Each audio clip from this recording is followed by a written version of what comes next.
Vamos receber aqui a Maíra Goulart, que já está aqui posicionada. Querida Maíra, saudade de você! Me diz o seguinte, que prêmio foi esse que você ganhou? Conta pra gente. Tudo bom, querida? Oi, gente, bom dia. Hoje a pauta está interessante, né? Sobre esse prêmio, é um prêmio que a FAPERJ deu para jovens mulheres cientistas que trabalham em universidades situadas no estado do Rio de Janeiro.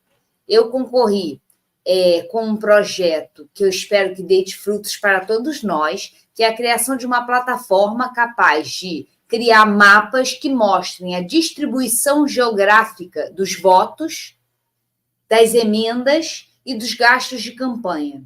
Como é que se concentram e se dispersam os recursos políticos de modo geral, traçando as redes entre aqueles que compartilham desses recursos, no caso das emendas, e os votos, para entender em que bairro, a gente quer ir até a granularidade dos bairros, em que bairro tal vereador é votado, tal deputado é votado.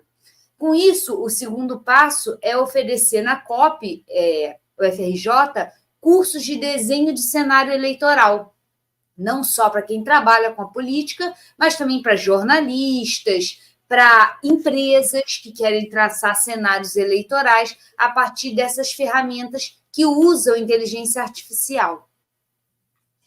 Que fantástico isso que você fez. Você elaborou com uma equipe ou você... Exato, a gente já está tocando esse projeto desde o ano passado, junto com a COP, que é um setor, né, uma escola de engenharias da UFRJ, e eu estou trabalhando com um professor chamado Rogério Espíndola, que é da área de sistemas da computação. Isso no contexto da cidade do Rio de Janeiro, claro. Não, a ideia é ser nacional. A gente tem um projeto piloto com o Estado do Rio de Janeiro para detectar quais são as dificuldades dessa exibição dos gráficos e mapas por bairro, e superadas essas dificuldades no estado do Rio de Janeiro, a gente já vai ter um protótipo para que a plataforma seja nacional. Isso teria um impacto sobre o orçamento secreto. Estou enganado? Não? Quer dizer, isso... A ideia é que ele seja menos secreto. Menos secreto. É que a gente consiga perceber, por exemplo, o seguinte: quando um deputado ele manda uma emenda para um município, como é que isso impacta a distribuição de votos nesse município? Votos para a prefeitura, votos para a vereança, votos para deputado também. Mas para observar como esses recursos políticos irrigam os territórios e a correspondência disso com os votos. Maíra, será que a gente não vai conseguir reverter esse império do Congresso dos Parlamentares do Brasil? Porque, assim, uma análise comparativa demonstrou que nos Estados Unidos o Congresso ele manuseia 0,3%, acho que, do orçamento. Nos países da Europa parece que é mais ou menos isso também. E no Brasil está chegando a 20%. Nós não vamos combater isso? Você já está incorporando isso na nossa rotina? Existem umas diferenças consideráveis em relação aos Estados Unidos. Nos Estados Unidos, você tem só 2 partidos com atuação parlamentar em nível nacional. Então, o presidente, em relação ao Congresso, ele é sempre mais forte, porque ou ele tem a maioria no Congresso, ou ele não a tem por pouco. No caso do Brasil, os parlamentares sempre tiveram muito poder de barganha em face do presidente. Isso se dá ou pelo uso de recursos, como a gente tem hoje, ou por ameaças, jogos, intrigas e dinâmicas menos republicanas. Eu não estou defendendo o orçamento secreto, não. Eu estou dizendo que é um pouco hipócrita a gente fazer esse tipo de comparação que ignora o fato de que nós temos presidentes frágeis. Quanto mais frágeis serão, quanto menos houver uma congruência entre esses presidentes e o Congresso Nacional, quanto menos força ele tiver em atuação parlamentar. Então, o que eu estou te falando é o seguinte: o caminho para resolver o problema das emendas está numa maior congruência entre os votos para o Legislativo e para o Executivo. a cidadania tem que ser mais consciente na hora de votar para o seu legislativo. Mas esse mundo, aspas, ideal, parece que a gente não vai chegar nunca, né? Eu não estou falando de um mundo ideal, eu estou falando o seguinte, como é que todo mundo acha um absurdo as emendas parlamentares e continua votando em deputados fisiologistas que se movem pela obtenção de recursos e cargos? Não, mas é isso que eu estou dizendo para você. Na história inteira do Brasil, sempre o parlamento é sempre de direita conservador. Não importa, inclusive nos estados e municípios, que é um fenômeno, né? É uma coisa que eu não sei por onde que a gente vai chegar. Não sei se é só consciência política, porque o sistema partidário político brasileiro, você sabe muito bem, ele força digamos, esse princípio de coronelismo, assim, né? Das pessoas do fundo partidário, né? Hoje do fundo partidário, mas de tempos de outrora, as contribuições privadas e tudo mais para as campanhas, né? Se elege quem tem mais dinheiro na campanha. Eu não tenho sombra de dúvida que existem alguns mecanismos institucionais que reforçam essa dinâmica. E tem reforçado, porque a demanda da cidadania por reduzir a fragmentação partidária, e a gente cria cláusula de barreira, cria um fundo público de campanha, né? Isso tudo são medidas que são salutares, mas uma vez que a caixa preta dos partidos não é aberta, ou seja, não existe regulamentação para dizer como os partidos determinam as suas nominatas, como os partidos distribuem seus recursos. Isso faz com que os partidos acabem desviando um pouco a potência positiva dessa regulação, que seria reduzir a fragmentação, mas não transformando essa redução da fragmentação no fortalecimento daqueles que já têm poder, que é o que acontece hoje. Hoje, não só você tem uma retroalimentação dos maiores partidos, os maiores partidos recebem mais fundo público de campanha e eles, portanto, vão ter mais dinheiro para a campanha dos seus candidatos. Mas também acaba havendo uma retroalimentação dentro dos partidos, porque quem tem mandato acaba determinando a dinâmica partidária. Se antes a gente tinha diretório nacional, convenções partidárias, as próprias tendências, que a gente fala muito no PT, né? A tendência da Gleisi, a tendência do Walter Pomar, a gente fala muito das tendências, mas cada vez isso tem menos relevância, porque o que importa é quem tem mandato. E aí as disputas são entre os parlamentares. Aliás, você deve ter visto, né? Não sei se a gente comentou, mas quando houve a cerimônia lá de refiliação da Marta Suplicy, o Lula reclamou horrores desse processo, que só quem tem mandato é que, né, divide as atenções e as receitas ali do partido. Essa fala do Lula foi muito importante. Muito importante. Essa fala do Lula, eu acho importante a gente resgatar. Mostra a sintonia dele em relação à importância da eleição municipal, que se torna a eleição mais relevante para configurar o panorama de 2026. O panorama de 2026 ele vai ser dado agora, em 2024. Quem vai ter espaço para fazer campanha em 2026? Então, e está na pauta dessa semana uma série de disputas em relação ao PT ter como exigência o Lula participar das campanhas, esses candidatos, né, que vão ser beneficiados pela participação do Lula na campanha, a abrirem palanque em 2026. Não sei se vocês viram essa matéria. E aí alguns candidatos falam assim, mas 2026 é daqui a muito tempo, mas é interessante a perspicácia de Lula nesse sentido, entender a importância da eleição municipal, entender a importância de fazer aliados que vão se eleger e não ficar levantando uma bandeira de que eles sejam todos petistas, mas sem deixar de lado, sem que esse pragmatismo faça com que ele deixe de lado a importância de você ter renovação. Por isso que eu achei tão perspicaz a fala dele. Porque assim, a gente tem que ganhar a eleição. O PT não é um partido que vai ficar segurando bandeira e fazendo posição e perdendo a eleição, abrindo espaço para o bolsonarismo. Mas isso não pode se implicar no sacrifício completo de novas lideranças. Não, aliás, o Lula é muito pragmático no bom sentido também, para essa coisa de ganhar a eleição, tanto que foi o argumento que ele usou ali, que tinha gente dentro do PT que não queria a volta da Marta Suplicy. Ele disse isso nesse próprio discurso, né? E dizendo assim, não, mas, queridos, a gente precisa ganhar a eleição, não é só ficar ali, né, digamos, fazendo o ponto. Maíra, para terminar, nós estamos no preâmbulo ainda do papo com a Maíra, viu? Tudo isso aqui é só aperitivo, tá, gente? Eu queria saber de você, cientista política que pesquisa muito nessa questão do sistema brasileiro e tudo mais, você acha que nós vamos reduzir os partidos políticos, que essa última reforma colabora para isso? Nós estamos vendo federações, nós estamos vendo fusões. Você acha que a gente caminha para ter um sistema mais racional, vamos dizer assim? Nós já reduzimos significativamente o número de partidos com atuação no parlamento. Se você for olhar hoje, né, a lista de partidos com atuação no parlamento, ela já reduziu muito. Eu acho que, se eu não me engano, 9 partidos já não tem mais atuação parlamentar, que é o que importa, né? A gente não critica a existência em vários países, você tem na sociedade civil muitos partidos atuando. A questão é que muitos partidos com atuação no parlamento nacional, isso gera problemas para o presidente, para o executivo eleito, porque ele vai ter que fazer coalizões muito amplas.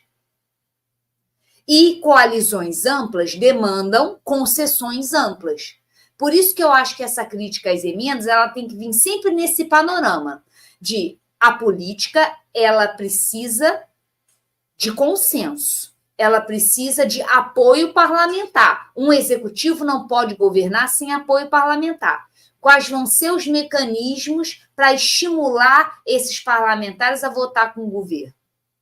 A gente precisa pensar enquanto sociedade nisso. Maíra Goulart, aqui no 11 News. Olha, vou para o bate-papo, vou trazer comentário de vocês. Aliás, deixa eu reforçar aqui o pedido para vocês darem um like nessa transmissão, o joinha, tá bom? Só clicar no botãozinho ali para se inscreverem no nosso canal. E também para contribuir conosco, com o nosso trabalho, através aqui dos superchats, das políticas de membros que nós temos aqui no nosso coletivo. O Edson Antunes está dizendo o seguinte: Maíra, político compra votos no Brasil? Espera aí que a Maíra já fala disso também, mais uma vez com a gente. Compra, né?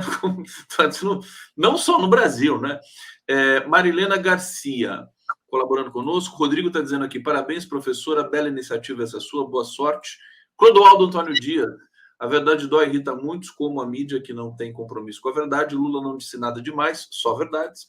Roque Vieira Júnior, o pragmatismo político do PT vai destruir o partido como representante das massas. Olha, tem gente que diz isso já há 20 anos, né? E o PT está aí, né? Talvez destrua alguns sonhos, né? Não sei se a palavra seria exatamente essa. E a Lígia Borba dizendo assim, Conde, você a interrompe demais, eu interrompo a Maíra, eu interrompo todo mundo que vem aqui, eu interrompo.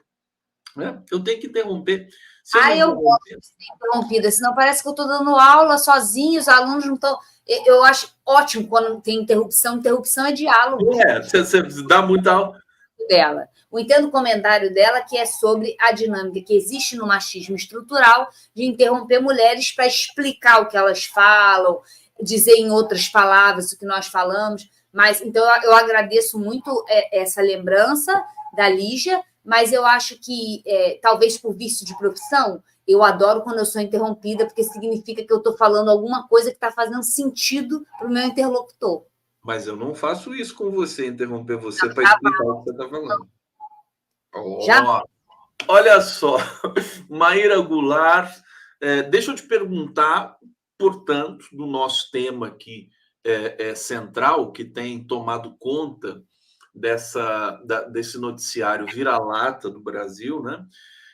Porque eu vou começar com a questão estrutural e técnica dos nossos veículos de comunicação, que você conhece bem também. Você sabe que eu tento gostar da imprensa hegemônica. Eu tento, às vezes eu vejo assim, às vezes eu vejo, por exemplo, o Gabeira fazendo uma análise legal e tal. Eu falei, puxa vida, até que eles não são tão ruins assim. Mas daí vem um evento desse e eles voltam a ser aquela cena rastejante, racista, de todas as maneiras, e criticando a fala do Lula, que foi ignorada pela imprensa internacional, simplesmente porque todo mundo já sabe daquilo. Eu queria que você falasse como é que foi como é que você enquadrou a fala do presidente, né, na Etiópia e a reação das elites brasileiras aqui. Bem, eu vou começar com essa crítica à mídia tradicional, porque ontem aconteceu um episódio sobre isso. Eu estava andando na rua, aí o R7 me ligou para comentar essa pauta. Como vocês sabem, eu não gosto muito de falar de pauta internacional. Mas, como essa tem uma implicação grande, já está se demonstrando a implicação, né? Já tem um pedido de impeachment, colhendo assinaturas, né? Inclusive de membros da base aliada, isso eu acho bem interessante a gente ficar de olho e analisar, porque é bom para a gente ver, né? Quem da base aliada não está aliado, ainda está muito preso à linguagem do bolsonarismo, do extremismo de direita, mas me espantou porque eu fiz um comentário que eu salientava que ao mencionar o Holocausto, o Lula apertou um gatilho, né? Um gatilho de polarização, um gatilho de radicalização do discurso. Porque a palavra Holocausto, a gente sabe que ela deflagra reações, deflagra todo um imaginário que, de alguma maneira, dá um protagonismo a Israel em virtude desse passado. Então, quando o Lula manipula isso, e eu acho que o Lula não faz nada sem um pano de fundo estratégico, então essa coisa assim, ele foi uma fala impensada, eu não acredito nisso. Eu acho que ele deliberadamente manipulou essa reação para agitar os humores internos, né? E aí, isso que eu acho interessante a gente dialogar, porque está me parecendo que se, por um lado, o Lula está adotando uma postura, né, de desativação da polarização pela melhoria da percepção econômica, por outro, em alguns momentos, ele aperta gatilhos polarizantes para manter as lealdades dentro do campo dele, né, para fazer sinalizações dentro do campo. E também, e é isso que eu acho interessante, para ver onde é que estão as fronteiras, né? A gente sempre precisa saber onde é que estão as fronteiras.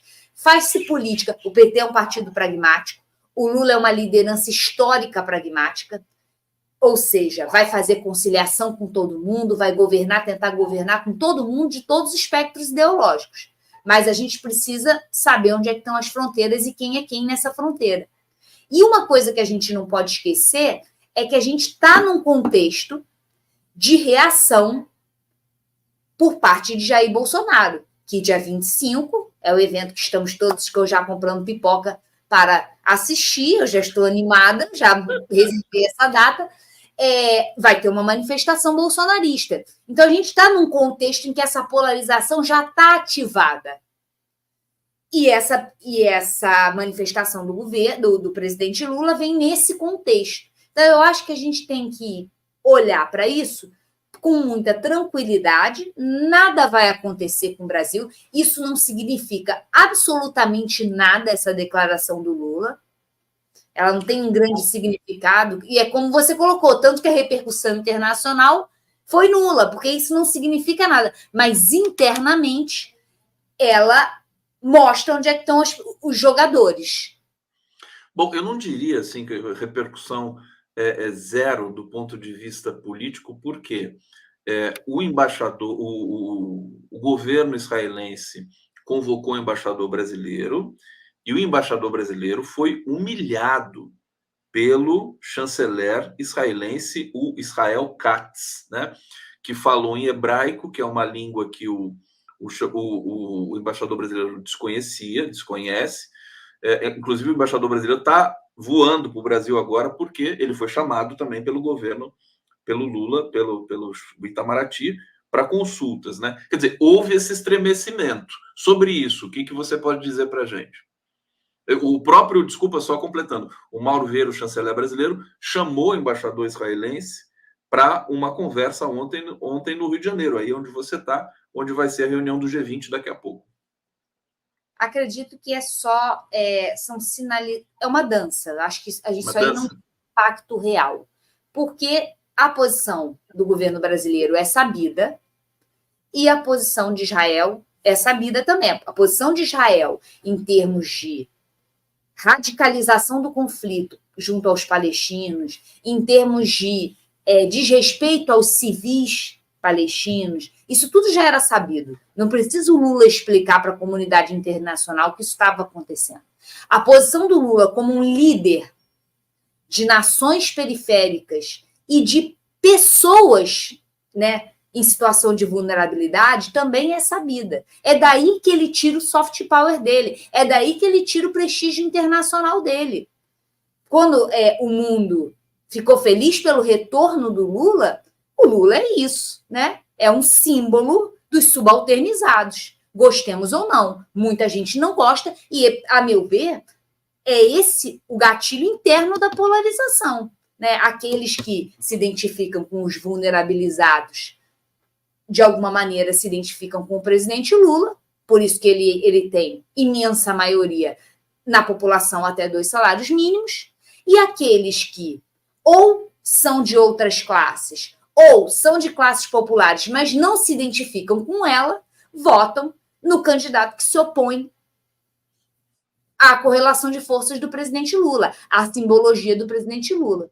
E quando isso vem para o cenário internacional, isso aguça essas mesmas sensibilidades. Talvez o Bolsonaro seja o primeiro produto acabado, vamos dizer assim, do antilulismo e antipetismo, né? Porque o PSDB tinha identidade, né? Embora ele fosse perdendo a identidade ao longo dessa polarização com o PT, ele tinha identidade. O Bolsonaro não, ele é a encarnação realmente do antipetismo. Você concorda com essa leitura? Eu concordo demais, e eu faço uma pesquisa que mostra isso em termos econômicos, né? Como que o voto antipetista, em termos econômicos, ele não difere muito até a chegada de Jair Bolsonaro. O que Bolsonaro aporta de novo? Ele aporta de novo uma capacidade que o antipetismo do PSDB não tinha, que é conquistar franjas das classes populares, que é o segmento de 2 a 5 salários mínimos. Através do extremismo e do ódio, né? Através do extremismo e do ódio, através de caixas de tradução, como é o caso da Igreja Evangélica, que traduz, porque o PSDB falava numa linguagem na qual essas pessoas não transitam, que é a linguagem macroeconômica. Ninguém quer saber negócio de neoliberalismo, liberalismo, isso não comunica, isso é difícil pra caramba. Mas quando tem campo moral, é fácil. Anticorrupção, roubou, não roubou, isso é fácil, todo mundo entende. E, vai proibir o aborto, você não vai poder, todos os seus filhos vão ser gays, vão ser obrigados a ser gays na escola. Isso tudo é uma bola fácil, comunica fácil. Aí você captura, né, essas classes populares, essas franjas da classe popular, mas o ponto nevrálgico são franjas das classes populares que não se identificam com ela. Ou seja, que olham para os pobres e acham nojo, acham que são preguiçosos, que se veem como diferentes. Então, talvez o que falta para nós, né, academia e intelectualidade, seja compreender um pouco a mente dessas pessoas. Eu penso muito sobre isso, né? São pessoas que nós achamos que são pobres, mas que elas, de alguma maneira, não se identificam como pobres. Maíra Goulart, diga, você ia completar. Elas se identificam como classe média. E aí, talvez, nesse ressentimento entre se identificar como sendo de classe média e não ser reconhecido como tal, existe uma raiz, né, nesse ressentimento que conecta com o extremismo de direita. Olha, deixa eu pegar um comentário aqui, que também é minha curiosidade. Marcos Cavuco. Maíra, você tem algum livro publicado? Você tem, né? Capítulos só. Só Nunca capítulo? me dediquei muito a escrever livro inteiro. Vou contar até porque é um pouco postura pragmática de academia. Livro inteiro conta menos no Lattes do que artigo. Por quê? Porque o artigo você concorre na ampla concorrência. Pessoas julgam, você recebe feedback. Livro, eu não vou ter um feedback, eu não vou ter, entendeu? Essa coisa dos pareceres. Você não concorre na Mas livro. eu acho que a pergunta vem no sentido de que, vendo você falar e vendo a sua, né, concepção de política, de país, as pessoas querem ler um livro seu, assim como eu gostaria também. Artigos publicados gratuitos na internet, você bota ali no Google Acadêmico e lê. Mas eu vou resolver a questão do livro. Eu só expliquei por que eu me dedico mais a escrever artigos. Primeiro que eles são gratuitos, eles são disponibilizados. Livro a pessoa tem que pagar. O seu doutorado, você poderia publicar seu doutorado, por exemplo. Nunca publiquei, é sobre Não? chavismo. Não. É sobre chavismo, né? Sobre chavismo. E aliás, o cachorro o pug da Maíra Goulart, que é uma lindeza, né? Se chama Hugo Chávez, né? Para vocês saberem. E o outro pug, né, é o Brizolinha, né? Aliás, você viu que até isso conectaram com Israel? Eu ouvi isso. Ou Venezuela. Eu ouvi uma crítica muito contundente de um intelectual que eu admiro, dizendo assim: mas o Lula não faz a mesma coisa, não condenou. Se eu não me engano, foi a menção àquela Maria Corina, que foi presa. Não, presa não, ela foi impedida de se candidatar. Gente, até quando Maria Corina, ela é uma golpista quanto mais, financiada pelos Estados Unidos. A oposição venezuelana é a mesma coisa do senhor russo que faleceu. Não estamos falando de democratas ali. Né? Uma coisa é condenar o massacre de civis, a outra é sair em defesa de personalidades que não têm compromisso com o Estado democrático de direito. Não estamos falando da mesma coisa. Estamos falando de um massacre de crianças por parte do Estado israelense. A imprensa mistura, né? Uma coisa assim. Mistura tudo, não informa nada. Aí todo mundo, ninguém entende nada. Eles misturaram até a morte do Navalny, que é o opositor, né? O suposto opositor ao Putin, que também é um vigarista, racista. Exatamente isso que eu falei. Eles estavam dizendo assim: mas o Lula não se manifestou sobre a morte do opositor russo. É claro, isso aí são questões internas, políticas muito particulares de cada Estado, e o outro lado não é um lado vulnerável, não são civis desprovidos de qualquer mecanismo de defesa, são lideranças políticas controversas. É diferente de sair em defesa de criança que está sendo massacrada dentro da escola. Está falando escola em Gaza? Não sobrou nenhuma escola em Gaza. Eles destruíram tudo. Aliás, estou lembrando agora que eu já tive um pesadelo com isso, de tanto ter martelado essas questões nesses últimos dias aqui, porque, assim, Gaza está completamente destruída. Eu não sei se tem alguns edifícios. Eu sonhei que estava sendo bombardeado. Olha que loucura. Porque, assim, você imagina como é que é o desespero dessas pessoas. Rafah, que é aquela região, aquela espécie de campo de refugiados dentro de Gaza, né? Tem 1 milhão de pessoas morando em barracas ali, precariamente.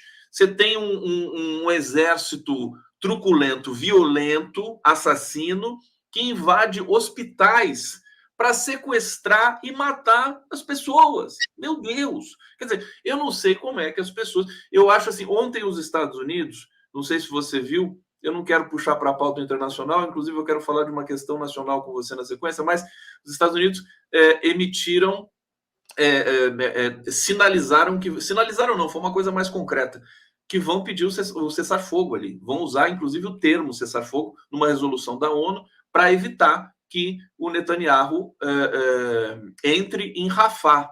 Né? Eu escutei ontem um especialista dizendo assim: esquece, Netanyahu não vai entrar em Rafah mais. Né? Ele perdeu completamente o rebolado, inclusive em função da reação desproporcional que eles também tiveram com a fala, né, do presidente Lula, né, que foi uma coisa importante. Que bom que isso deixou um resultado positivo, né?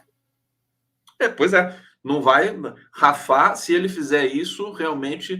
Agora, ele é descontrolado, né? O Netanyahu, ele está tentando sobreviver, é uma situação complexa. A gente vai conversar sobre essa cena internacional com o João Amorim, que daqui a pouco está chegando aqui. A praia do João, querido, que está aqui curtindo muito o papo com você, viu, Maíra? Ele está aqui no chat privado comentando, não, Maíra está certíssima e tal, está super legal. Você gosta muito de pesquisa. Adoro. Claro, você ama pesquisa. As últimas que eu tive acesso diziam, por exemplo, da recusa da população brasileira, mas justamente a pesquisa Quest não se pode dizer população brasileira porque eles pesquisam digitalmente, né? Mas o Bolsonaro perdendo muita adesão dentro do espectro digital, né? 42% entenderam que ele estava sendo perseguido. 58% que a Polícia Federal estava correta. Quer dizer, no âmbito de uma direita que povoa o nosso ecossistema digital, é uma evolução. Eu queria que você falasse um pouco desses dados dispersos que foram sendo colocados aí, popularidade do Lula, economia, tudo mais. Eu sei que você tem tudo na cabeça aí. Fala um pouquinho para a gente sobre isso. Saiu uma Atlas, né? Semana passada. Eu não estou com os dados aqui. Se eu soubesse, eu teria aberto. O Atlas vem com resultado, aquela pesquisa Atlas que é tida como a mais fidedigna, foi que mais chegou perto dos resultados.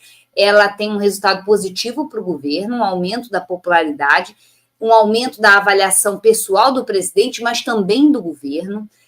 Me chamou muita atenção a percepção de que vai melhorar, né? Então, quando perguntado sobre economia, uma imensa maioria, eu não estou com os números aqui, isso já está me irritando muito, mas uma imensa maioria disse que a situação econômica do país vai melhorar, mas também a sua situação e de sua família vai melhorar. Esse é um dado importante. As pessoas estão confiantes. Sobre o bolsonarismo, hoje saiu uma matéria no Globo, também não estou com ela aberta aqui, mas dizendo que o Sérgio Moro perde, sei lá, 100 seguidores por dia. Então, a gente está vendo... O Moro, desculpa, deixa eu te falar, o Moro perde 100 seguidores por hora. Por hora. Por hora.